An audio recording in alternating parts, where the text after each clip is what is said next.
Welcome to Fire Breathing Kittens, a 5th edition Dungeons & Dragons podcast. Today is a special episode as we're joined with our friend Skirmish Killington. Hi, Skirmish. Hello there. Yes, so a little bit about me then. I'm what you call a Goliath, barbarian. To be specific, I guess that'd be what I do, not so much who I am. I'm about 7'7", pretty lean, I think. About 320 pounds, something like that. Not really sure about pounds. Trying to get used to your weights and measure. It's a bit new, but it's interesting. I'm wearing no shirt because I'm never cold. I'm wearing some brown pants that are neatly ironed and very clean because I am very clean. And no shoes because I'm rather tough. Yeah, you don't need shoes if you got sturdy, thick feet. You got that right. Yeah. All right. You're a new addition to the Cranbox Skirmish. What color would you be and why? Color? Well, I think my favourite colour is periwinkle. It's the right amount of blue that I would find when I would look at the sky outside my village when the sun's going down. And it's just peaceful. It's just beautiful. And I don't necessarily think I'm beautiful or peaceful, but I do like the colour. All right. Yeah, I mean, if we could only admire things that we were similar to, that would be a pretty bleak world. Oh, that's true. Yeah, it's a pretty colour. But, you know, I like it. I'd like to be that colour if I could. Aw. Yeah. All right, well, tell us about what you are. What are your strengths, Skirmish? Well, I used to be a soldier, and my strength is probably my strength. I'm very strong. I wouldn't say breaking things, but I like rearranging things in a very chaotic manner, especially if the person is a bit rude or a bit mean or a cheater, something like that. And I do enjoy just making things right. And my main tool is using my strength. So that's my strength. Great. All right. Well, on the flip side, what are your weaknesses? Oh, well, I don't really like talking about my weaknesses, to be honest with you. But if I had to think about it, I would say that I'm not exactly the brightest candle in the temple, if you know what I mean. I'm a bit dim, but I have learned that if I'm with other candles, their light can show me the way, and all I have to do is just be the biggest candle and, just rely on my strengths and help others with what I can do, and they can help me. So, it's a weakness, but it's an opportunity to make friends and rely on them and whatnot. That's a beautiful sentiment. Teamwork makes the dream work. Absolutely. Aye, right. Yeah. So, Skirmish, where did you grow up? Well, I'm from a small village called Kittens. It's a bit far from the country I'm in now. We're in Guasu, so Nickenway's in Guasu. But I'm from the country of Shofaxton, and it's a very different place. This is a very modern city that we're in now. Mine is just like, we farm potatoes mostly. I have a few goats, and that's about it. We don't have a lot of the luxuries that are here, and it's nice to see all these new different people, all these crazy languages. But yeah, it's a small place. I have a bit of a past there. I don't like talking about too much, but perhaps later, once we get to know each other a little bit better, perhaps you could buy me an ale. I can tell you the true story of why I'm not there and why I am here. Okay. Well, you don't have to talk about anything you're not comfortable with. I'll direct you in a different path. Well, thank you. So, of choosing all of the places that you could have ended up at, why did you want to join the Fire Breathing Kittens Guild specifically? Well, when I was living outside of Jishop, the port city, that's where I got to Guaso first. And I was living out just around in the fields, forest, and I would help folks every now and then. And every once in a while, I'd hear about this group that was just really good at taking care of business. And oh my goodness, the fire-breathing kittens were that group, and I was very excited to join up with them. They seemed to do great things, and I don't know, that's the first ingredient to a good story, is just being able to take care of business, you know what I mean? So I like to be a part of you guys, like to get good stories going, and I don't know, I guess we'll see what happens. Well, something's going to happen. It always does with the fire-breathing kittens. Okay, so question 6 out of 15. Hi. Skirmish. Every year, there's an annual Nickenway fighting tournament that everyone in town tunes in for. It's like a Super Bowl, if you will. Huge audience, lots of attention. If you were given a 1-minute advertisement time spot during the annual Nickenway fighting tournament, what would you fill it with? Gosh, that's a good question. I don't know. An advertisement. I suppose I don't really have anything to sell. I do enjoy talking to folks, making friends, telling stories. I'd probably tell a joke or something just to get to know people. Say, hey, why don't you meet me at this place and we can get together and have a song or two, have a drink or 3. Not sure. I guess, I don't know. Okay. There is a joke I learned when I was a young lad, and I'll say it now. And this is what I would say during that ad. It's, why did the tree climb the mountain?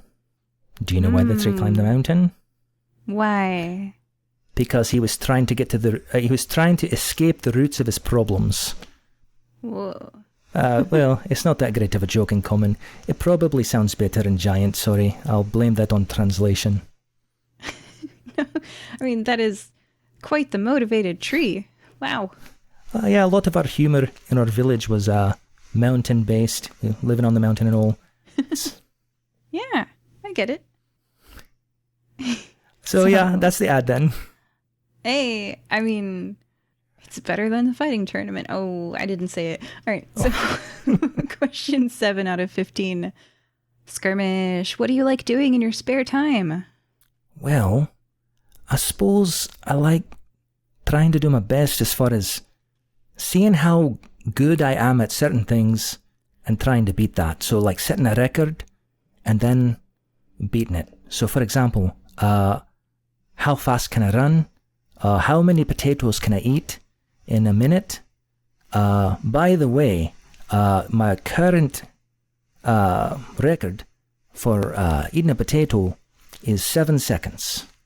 And it's not like a wee potato, it's a great big potato, as big as my fist, which is a really big fist. And it's hot, so you got to balance, not burning your mouth. And so 7 seconds is pretty good, I think. Uncooked, it's practically instantaneous. Oh, no. But, Is it okay to eat an uncooked potato? Oh, of course. Well, if it's if you're trying to see how well you could do, of course. But not traditionally. You don't want to nourish yourself like that. But, if someone dares you, you got to do it. Is it more fun to eat a potato in slightly less seconds than you did last time? Of course. Yes. Anything that can be measured can be beaten. And then, you can just keep trying to do better. My goal is 1 second, 1 second potato eaten. Oh my. Well, stay safe. Don't choke on potatoes. Okay. What about like the savoring of the flavor? Like you're saying you get all of the calories of the potato, but in less enjoyment time. I'm not saying that's how I eat. I'm saying that's if I want to do my best, like challenge myself. If I'm just having a good meal, I could take minutes. It would be, I mean, frankly, forever from a potato perspective. All right. Well, I'm glad you also sometimes savor the potato when you're not trying to beat your record. Oh, well, I appreciate it. All right, question 8. What things in life are still a mystery to you, Skirmish? Mystery. Well, I do notice ever since I came to Nickenway, there's a lot of folks who can do magic, and I have no idea how they do that. Lots of magic always bothers me, just because it's such a mystery. I think I could do a bit of magic, but I don't know. I'm afraid to try, to be honest with you. That and boats. I don't understand boats. They're huge, yet they're on the water. They're just floating there. I don't understand. That's crazy. It's such a mystery. I honestly couldn't explain it. If you were like, how do boats work? I'd be like, Well, again, from a small mountain village, we don't really see a lot of boats. And so seeing a boat, period, is amazing. And then they don't sink. Well, I mean, I guess some of them do, but I've seen plenty that don't. I'm going to try. So there's a surface area force normal ratio at which the pressure, which is force per area of the water pushing back normally, which is perpendicularly against the surface of the boat, overcomes the weight, which is gravity times acceleration downward when you do a static force balance on the boat. I think that's how boats work. So I don't know if I mentioned, but did I mention the candle metaphor? I'm not a bright candle, and you used a lot of fancy words, and I'm really impressed. I hope we can be friends. Oh, no. The water, okay, if you punch a wall, yeah. Right? Oh, I got you. Yeah. The reason why your fist hurts is because the wall punches you back. I don't believe if it. If the wall didn't have any resistance, your fist wouldn't hurt. It's because the wall is opposing you with its force normal that it hurts. And the water does the same thing to the boat. It's pushing back on the boat with all the weight the boat has. For the boat, the water is pushing back, and that punch upward is what's punching the boat up instead of sinking. You're talking my language with punches. So punches. I think I got it. Okay. Yeah. There we go. We're going to move on because I don't know. No problem. No, Question that's great. 9. Thank you. You're welcome. Question 9. I think I just identified mine, but what's your annoying habit? So let's see. I'd say as far as annoying habits, I don't really think I have any. At least if you ask me. However, I do have a big sister, and she always would say that I break a lot of furniture. Not on purpose, but mostly because the quality is subpar. So, for example... It was the chair's fault. Oh, absolutely. If you're going to build a chair, there's two purposes to a chair. One is to sit in, of course, everybody knows that. But the second one is to remain intact, to bash people over the head. And if you're bashing people over the head and you break your chair, you got to get a new chair. Nobody wants that. Really, you were just product testing after production. I like the way you think. Yes, that's exactly what I was doing. Well, now I know. I should hire out my services. Sturdy. I mean, people could come to me, and I could make sure that their tables, chairs, whatever, they're working all right. Of course, because if they fail post-production, it's really the manufacturer's fault. You're just identifying these faulty products for them. Yes, in normal conditions. Just your average fight. You're going to use a chair. Come on. Yes. Okay. Question 10 out of 15. Skirmish, do you speak any other languages? So not really. I speak Common, which is this one, and I speak Giant, and that's it. And Common I'm not great at, because you got a lot of mouth sounds that I'm not used to, and it's tricky. Well, I like your voice. I think it sounds great. Oh, well, thank you. Okay. Question 11. Where would you like to visit? Visit? Well, I suppose it's been a while since I've been to a mountain. and I'd like to visit the mountains of Guaso. Don't know where they are, but would like to see those, to see if they're the same as my home. Also, I've heard you got zoos, places chock full of animals, and that sounds absolutely great. I would love to visit a zoo. So if I were to rank them, first mountain, then zoo.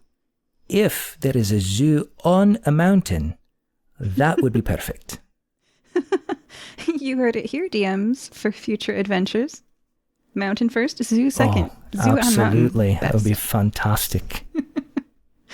All right. Well, your request has been issued to the universe. We'll see if anyone listens. Well, that's great. Thank you.